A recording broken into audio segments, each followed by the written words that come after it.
مصطفیٰ کا ہم سفر، مصطفیٰ کا ہم سفر، مصطفیٰ کا ہم سفر، گلی گلی نگر نگر، گلی گلی نگر نگر،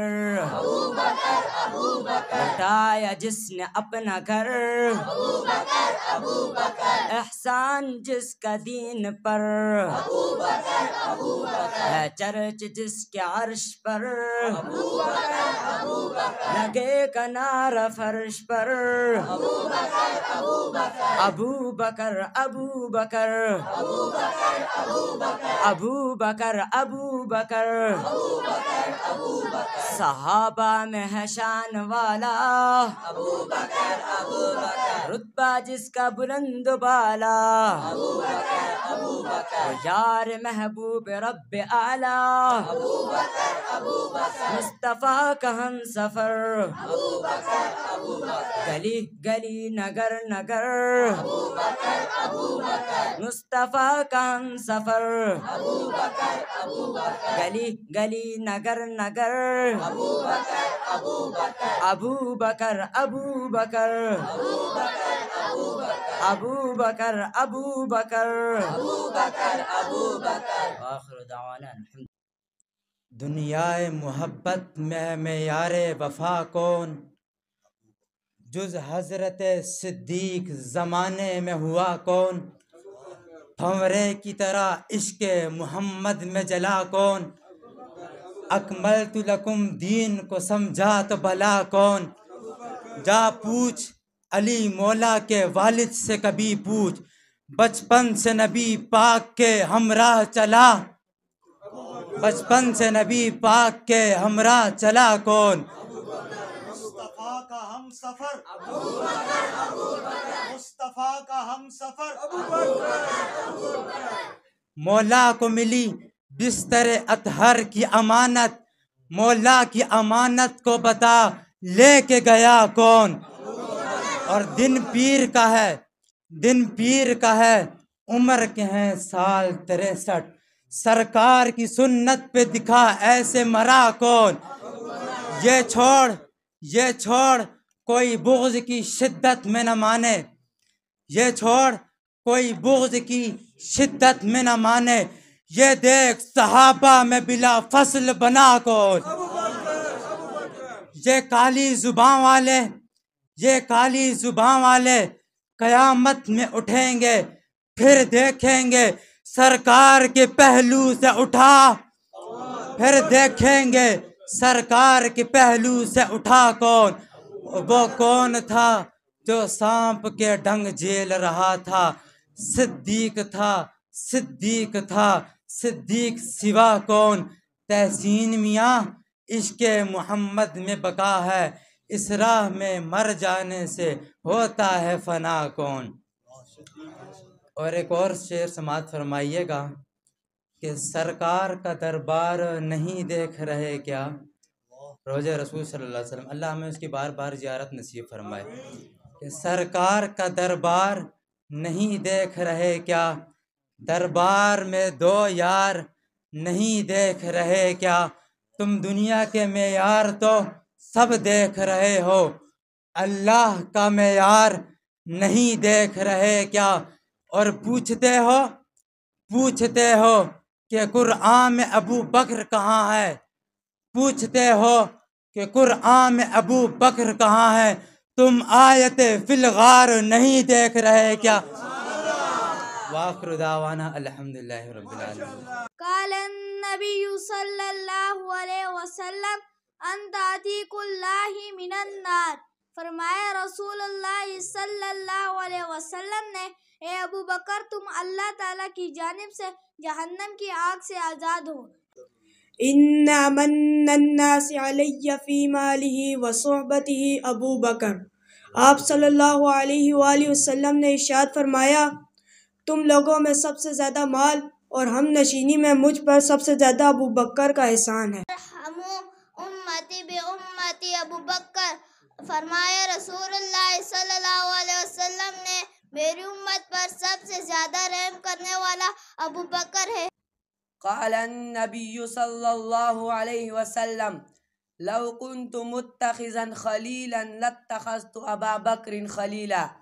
فرمایا رسول اللہ صلی اللہ علیہ وسلم نے اگر میں کسی کو اپنا خلیل بناتا تو ابو بکر کو بناتا۔ قال النبی صلی اللہ علیہ وسلم من سرہ ان ينظر الى عتیق من النار فلینظر ابا بکر۔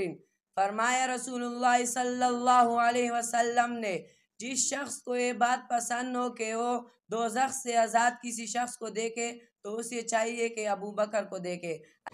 جب آپ صلی اللہ علیہ وسلم نے سفر معراج کا ذکر لوگوں سے کیا تو لوگوں نے یقین نہ کیا اور کہا ہم آپ صلی اللہ علیہ وسلم کے دوست حضرت ابو بکر سے پوچھیں گے، اور وہ لوگ حضرت ابو بکر کے پاس گئے اور کہا آپ کے دوست حضرت محمد صلی اللہ علیہ وسلم سفر معراج کا ذکر کر رہے تھے، اور حضرت ابو بکر نے جواب دیا اگر یہ الفاظ آپ صلی اللہ علیہ وسلم کی زبان سے ادا ہوئے ہیں تو میں ان کی تصدیق کرتا ہوں، اس لیے حضرت ابو بکر کو صدیق کہا جاتا ہے۔ بسم اللہ الرحمن الرحیم۔ میں آج آپ حضرات کے سامنے ایک واقعہ بیان کرنا چاہتا ہوں۔ ایک دفعہ کا واقعہ ہے، رات کا وقت تھا، تارے چمک رہے تھے اور ہمارے پیارے نبی حضرت محمد صلی اللہ علیہ وسلم اپنے گھر میں تھے۔ حضرت عائشہ رضی اللہ تعالیٰ عنہا نے فرمایا کہ ان ستاروں جتنی کسی کی نیکیاں ہوں گی تو آپ صلی اللہ علیہ وسلم نے فرمایا ہاں ہوں گی۔ تو حضرت عائشہ رضی اللہ تعالیٰ عنہا نے فرمایا کس کی ہوں گی؟ تو آپ صلی اللہ علیہ وسلم نے فرمایا عمر کی۔ تو حضرت عائشہ رضی اللہ تعالیٰ عنہا نے فرمایا کہ میرا بابا ابو بکر صدیق کا کیا ہوا؟ تو آپ صلی اللہ علیہ وسلم نے فرمایا عمر کی ساری نیکی ابو بکر صدیق کی ایک نیکی کا بھی مقابلہ نہیں کر سکتی۔ اسی لیے عمر کہتے ہیں اے ابو بکر صدیق تم میری ساری نیکیاں لے لے اور مجھے وہ دو نیکیاں دے دے، ایک وہ دن والی دوسری وہ رات والی۔ رات والی یہ ہے غار سور میں آپ حضرت ابو بکر صدیق کی گود میں آپ صلی اللہ علیہ وسلم آرام فرما رہے تھے، اور دن والی یہ ہے حضرت ابو بکر صدیق رضی اللہ تعالیٰ عنہ تلوار لے کے گھوڑے میں جہاد کے لیے روانہ ہو گئے تھے۔ اللہ تعالیٰ ہمیں اس پر عمل کرنے کی توفیق عطا فرمائے۔ ایک مرتبہ رسول اللہ صلی اللہ علیہ وسلم نے ارشاد فرمایا من اصبح منکم اليوم صائما، آج تم میں سے روزہ کس نے رکھا؟ قال ابو بکرانا، حضرت ابو بکر صدیق نے فرمایا میں نے رکھا۔ آپ صلی اللہ علیہ وسلم نے پھر سوال کیا فمن تبع منکم اليوم جنازہ، آج تم میں سے جنازے کو کندھا کس نے دیا؟ قال ابو بکرانا، حضرت ابو بکر صدیق نے فرمایا میں نے۔ آپ صلی اللہ علیہ وسلم نے پھر سوال کیا فمن اطعم منکم اليوم مسکینا، آج تم میں سے مسکین کو کھانا کس نے کھلایا؟ قال ابو بکرانا، حضرت ابو بکر صدیق نے فرمایا میں نے۔ آپ صلی اللہ علیہ وسلم نے پھر سوال کیا فمن عاد منکم اليوم مریضا، آج تم میں سے مریض کی عیادت کس نے کی؟ قال ابو بکرانا، حضرت ابو بکر صدیق نے فرمایا میں نے کی۔ تو آپ صلی اللہ علیہ وسلم نے ارشاد فرمایا مجتمعنا فی امرئ الا دخل الجنہ، یہ سب صفات جس شخص میں جمع ہو جائیں وہ جنت میں ضرور داخل ہوگا۔ اللہ تعالیٰ ہمیں ان کی سیرت اپنانے کی توفیق عطا فرمائے۔ جب نبی کریم صلی اللہ علیہ وسلم بیمار ہوئے اور آپ صلی اللہ علیہ وسلم کے مرض نے شدت اختیار کی اور آپ صلی اللہ علیہ وسلم کے لیے اٹھنا مشکل ہوا، تو ایک رات نماز عشاء کا وقت تھا اور آپ صلی اللہ علیہ وسلم کی طبیعت زیادہ خراب تھی، جس کی وجہ سے بار بار غشی طاری ہو جاتی تھی۔ چنانچہ آپ صلی اللہ علیہ وسلم نے پوچھا اصلی الناس، کیا لوگوں نے نماز پڑھ لی؟ جواب دیا گیا لا یا رسول اللہ بل ینتظرونک، نہیں بلکہ وہ آپ کا انتظار کر رہے ہیں۔ آپ صلی اللہ علیہ وسلم نے وضو فرمایا، پھر اٹھنے کی ہمت نہ ہو سکی، بالآخر ارشاد فرمایا مرو ابا بکرین فلیصلی بالناس، ابو بکر سے کہو وہ لوگوں کو نماز پڑھائے۔ یہ جمعرات کی نماز عشاء کا وقت تھا۔ جمعرات کی نماز عشاء سے لے کر سوموار کی نماز فجر تک 17 نمازیں حضور کی زندگی میں حضور کی مصلی پر پڑھائی اور تمام صحابہ نے پیچھے پڑھی۔ گویا آپ صلی اللہ علیہ وسلم نے حضرت ابو بکر صدیق کو اپنی زندگی میں امام مقرر کیا۔ ہمارے پیارے نبی حضرت محمد صلی اللہ علیہ وسلم کی وفات حسرت آیات کے بعد صحابہ اکرام میں سب سے پہلے حضرت ابو بکر صدیق رضی اللہ تعالی عنہ نے اعلان کیا اور فرمایا وَمَنْ كَانَ مِنْكُمْ يَعْبُدُ مُحَمَّدًا فَإِنَّ مُحَمَّدًا قَدْ مَاتَ، جو محمد صلی اللہ علیہ وسلم کو معبود سمجھتا ہے وہ جان لے کہ محمد صلی اللہ علیہ وسلم پر موت واقع ہو گئی ہے۔ اور وَمَنْ كَانَ يَعْبُدُ اللَّهَ فَإِنَّ اللَّهَ حَيٌّ لَا يَمُوتُ، اور جو اللہ تعالیٰ کی عبادت کرتا ہے تو اللہ تعالیٰ زندہ ہے اور موت سے پاک ہے۔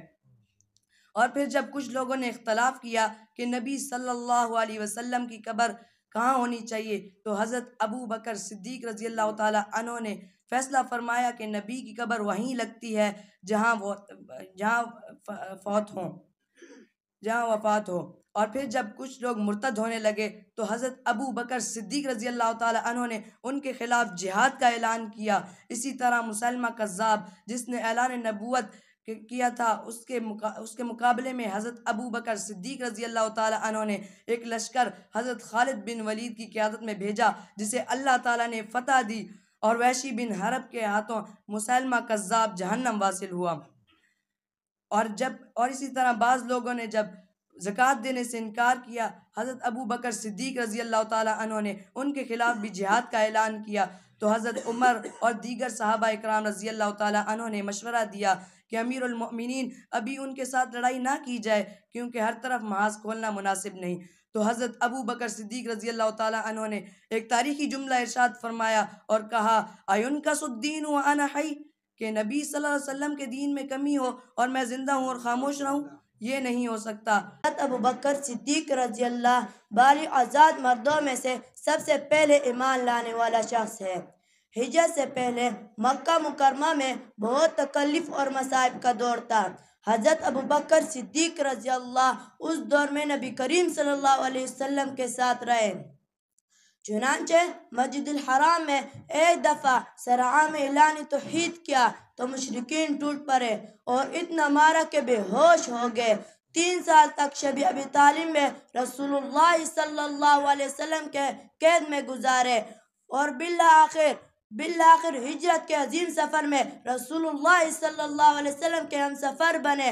9 ہجری میں آپ صلی اللہ علیہ وسلم نے انہیں حج کا امیر مقرر فرمایا۔ غزوہ بدر ہو یا غزوہ احد ہو یا کوئی اور غزوہ، ہمیشہ اللہ کے رسول کے ساتھ رہے اور آج بھی رسول اللہ صلی اللہ علیہ وسلم کے ساتھ روز انور میں آرام فرما رہے ہیں۔ ایک مرتبہ حضور اقدس صلی اللہ علیہ وآلہ وسلم نے فرمایا کہ ہر نیک کام عمل کرنے والے کے لیے جنت کا ایک دروازہ ہے، وہ اسے عمل کے دروازے سے بلایا جائے گا۔ مثلا جنت کے ایک دروازے کا نام ہے باب الریان، روزہ داروں کو اس دروازے سے بلایا جائے گا، اور اس طرح ایک اور دروازے کا نام ہے باب الجہاد، مجاہدین کو اس دروازے سے بلایا جائے گا۔ تو حضرت ابو بکر صدیق رضی اللہ تعالی عنہ نے عرض کیا کہ یا رسول اللہ، کوئی ایسا شخص بھی ہوگا جن کو جنت کے تمام دروازوں سے بلایا جائے گا؟ تو آپ نے فرمایا نعم وانا ارجو ان تکون منہم، جی اور مجھے امید ہے کہ وہ ابو بکر ہی ہوگا۔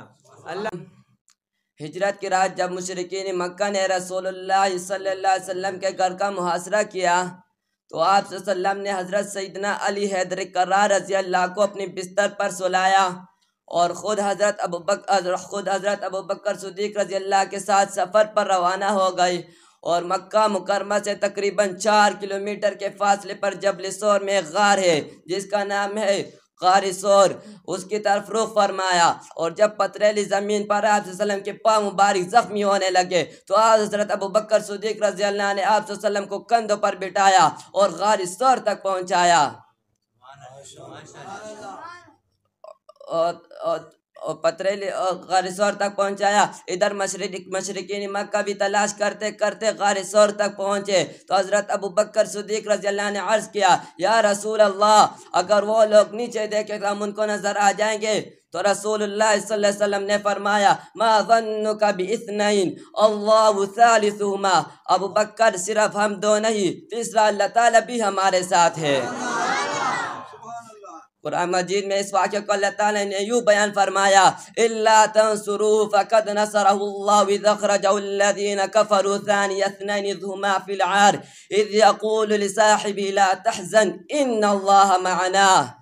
تب غار میں دو دوست تھے اور میرے محبوب اپنے دوست کو کہہ رہا تھا کہ غم نہ کر اللہ بھی ہمارے ساتھ ہے. تو اللہ تعالیٰ نے ان کے دلوں میں سکون نازل کیا اور دشمن سے حفاظت فرمائی.